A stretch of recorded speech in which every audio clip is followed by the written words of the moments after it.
اعوذ باللہ من الشیطان الرجیم، بسم اللہ الرحمن الرحیم۔ محترم خواتین و حضرات، ڈاکٹر آصف اظہار آپ کے ساتھ۔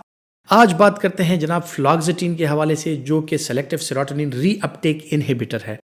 سلیکٹیو سیروٹونین ری اپٹیک انہیبیٹرز، جس طرح آپ کو پتہ ہے کہ اس کیٹیگری میں مختلف دوائیاں پائی جاتی ہیں جو کہ ڈپریشن کے لیے استعمال ہوتی ہیں، اور اسی کیٹیگری میں فلاکزیٹین جو ہے وہ ایک اینٹی ڈپریسنٹ دوائی ہے جو کہ بہترین طریقے سے کام کرتی ہے، ایک سیف دوائی ہے، اور اکثر اوقات سائیکیٹرسٹ یا آپ کے میڈیکل اسپیشلسٹ جو ہیں یہ آپ کو ڈپریشن کے لیے تجویز کر دیتے ہیں۔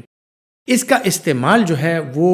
میجر ڈپریشن میں کیا جاتا ہے، مائلڈ ٹو ماڈریٹ ڈپریشن میں کیا جا سکتا ہے، اور اس کے علاوہ ڈپریشن کے ساتھ اگر اور کچھ عوامل ہوں، جس طرح کہ آبسیسو کمپلسیو ڈس آرڈر کے مسائل اگر کسی کو ہوں، یا ڈپریشن کے ساتھ اور کچھ چیزیں ہوں کہ جس طرح انزائٹی ڈس آرڈر ہو گیا یا پینک اٹیکس ہو گئے، اور میجر جو انزائٹی ڈس آرڈرز ہوتی ہیں ان میں بھی فلاکزیٹین کا استعمال مختلف قسم کے موڈ سٹیبلائزرز کے ساتھ ملا کے کرایا جاتا ہے، اور انتہائی اچھے ریزلٹس آتے ہیں۔ پینک ڈس آرڈرز کا میں نے ذکر کیا کہ ان لوگوں میں جن میں یہ وہم کی بیماری ہوتی ہے اور وہ جلدی سے گھبرا جاتے ہیں، اور چھوٹے سے چھوٹی پرابلم کو بھی وہ ان کو اتنی بڑی لگنے لگتی ہے کہ ان کی طبیعت اچانک سے خراب ہو جاتی ہے اور وہ ایک پینک سچویشن میں چلے جاتے ہیں۔ ایسے لوگوں میں بھی فلاکزیٹین کا استعمال جو ہے موڈ سٹیبلائزرز کے ساتھ اور اینزیولیٹکس کے ساتھ جو ہے اگر کرایا جائے تو بہترین نتائج حاصل ہوتے ہیں۔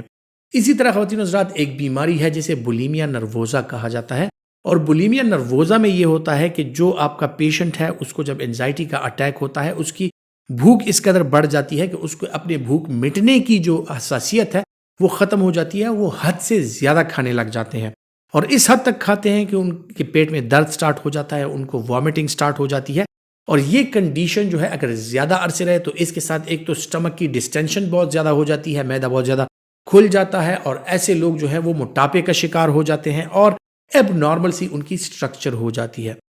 بولیمیا نروزا جو ہے اس میں بھی فلاکزیٹین کا استعمال مختلف قسم کے بینزوڈائزیپینز کے ساتھ، مختلف قسم کے اینزیولیٹکس دوائیوں کے ساتھ، موڈ سٹیبلائزرز کے ساتھ اس کا استعمال کرایا جا سکتا ہے، اور یہ بطور ایک SSRI یعنی سلیکٹیو سیروٹونین ری اپٹیک انہیبیٹر ایک سیف دوائی ہے۔ وہ لوگ جو فلاکزیٹین کا استعمال کرتے ہیں ان کو کن سائیڈ ایفیکٹ سے دوچار ہونا پڑ سکتا ہے؟ اس میں جو سب سے بنیادی سائیڈ ایفیکٹس ہیں وہ ہیں انسومنیا، یعنی بہت سے لوگ جو ہیں ان کی نیند اس کے ساتھ ڈسٹرب ہو سکتی ہے۔ بہت سے لوگوں میں انزائٹی اس کے ساتھ بڑھ جاتی ہے اگر آپ کوئی اور اینزیولیٹک اس کے ساتھ ایڈ نہ کریں۔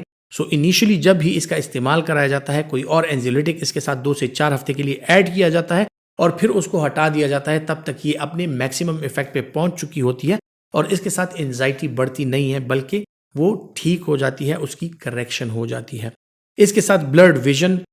متلی ہونا، دل گھبرانا، یہ چیزیں جو ہے یہ اس کے سائیڈ ایفیکٹس میں شامل ہیں۔ اسی کے ساتھ ٹینائٹس یعنی کانوں میں آوازیں آنا، بدن میں کھپ کپی سی کی کیفیت پیدا ہونا، بدن کا لرزنا،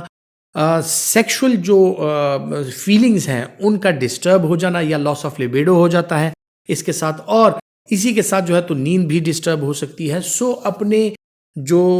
آپ کے سائیکیٹرسٹ ہیں یا آپ کے میڈیکل اسپیشلسٹ ہیں ان سے مشورہ کیے بغیر ہرگز SSRIs اور یا فلاکزیٹین یا اس گروپ کی اور دوائیوں کا استعمال آپ خود سے نہ کیا کریں۔ خواتین حضرات، اس کے استعمال کے ساتھ جو ہے انزائٹی بڑھ بھی سکتی ہے۔ اس کے استعمال کے ساتھ جو میجر سائیڈ ایفیکٹس ہیں ان میں سوئسائڈل ٹینڈنسیز بھی ہو سکتی ہیں، یعنی بندہ اس حد تک انزائٹی کا شکار ہو جاتا ہے، اس حد تک تنگ ہو جاتا ہے کہ وہ خود کو ختم کرنا بہتر سمجھتے ہیں۔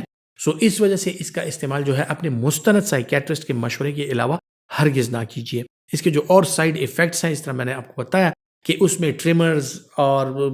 بدن پہ گرمی آ جانا، سویٹنگ ہونا، پسینے جاری ہو جانا، یہ اس کے ساتھ کامن سائیڈ ایفیکٹس ہیں۔ اب کون سے ایسے لوگ ہیں کہ جن میں فلاکزیٹین جو ہے وہ بالکل ہی کانٹرا انڈیکیٹڈ ہے، وہ اس کا استعمال نہیں کر سکتے؟ پریگنینسی میں فلاکزیٹین کا استعمال جو ہے وہ نقصان دہ ثابت ہو سکتا ہے۔ بریسٹ فیڈنگ مدر جو ہے وہ ڈاکٹر کے مشورے کے ساتھ ہی اس کا استعمال کریں۔ مختلف قسم کی اور دوائیاں اگر انسان لے رہا ہو تو اس کو اپنے ڈاکٹر کو بتانا ضروری ہے، تاکہ فلاکزیٹین کے ساتھ جن دوائیوں کے پاسبل سائیڈ ایفیکٹس ہیں یا انٹریکشنز ہیں تو وہ آپ کا ڈاکٹر اس کے بارے میں جانتا ہے، اسی کے مطابق آپ کو اس کی ڈوز ایڈجسٹمنٹ کر کے وہ دے سکتا ہے۔ کرونک لیور ڈیزیز کے جو پیشنٹس ہیں جو کہ یرکان کی وجہ سے یا کسی اور وجہ سے لیور ڈیمیج کا شکار ہیں، سیروسس کا شکار ہیں، ان کے لیے یہ ڈرگ کمپلیٹلی کانٹرا انڈیکیٹڈ ہے، اور اسی طرح وہ لوگ بھی جو اس ڈرگ کو ہائپر سینسٹیو ہوں یا الرجک ہوں ان لوگوں میں بھی یہ ڈرگ کانٹرا انڈیکیٹڈ ہے اور اس کا استعمال ہرگز نہیں کرانا چاہیے۔ خواتین حضرات، امید کرتا ہوں کہ ڈرگس کے حوالے سے جو معلومات میں آپ تک پہنچا رہا ہوں یہ آپ کے لیے فائدہ مند ثابت ہوں گی، اور اگر آپ سمجھتے ہیں کہ آپ کے لیے فائدہ مند ہے تو یہ دوسروں تک ضرور پہنچائیں تاکہ دوسروں کو بھی فائدہ حاصل ہو۔ اپنا بہت سا خیال رکھیے گا۔ اللہ حافظ۔